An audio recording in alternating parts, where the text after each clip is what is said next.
దేశంలోని రాష్ట్రాలన్నింటిలో ఆంధ్రప్రదేశ్ను ముందుంచాలనే పోటీతత్వంతో చంద్రబాబు కృషి చేస్తున్నారని రాజ్యసభ సభ్యుడు టీజీ వెంకటేష్ వ్యాఖ్యానించారు. విభజన వల్ల నష్టపోయిన రాష్ట్రాన్ని ప్రగతి పదంలో నడిపేందుకే నవనిర్మాణ దీక్ష చేపట్టారన్నారు.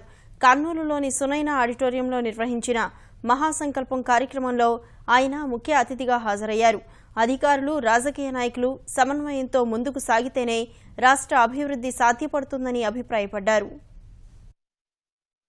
అందరికన్నా ముందు మనకు తీసుకోవాలి, మిగతా రాష్ట్రాల కన్నా మంది మేలు చేయాలి. ఆ కాంపిటీషన్ పెట్టుకోవాలా, కాంపిటీషన్ స్పిరిట్ ఉండాలి.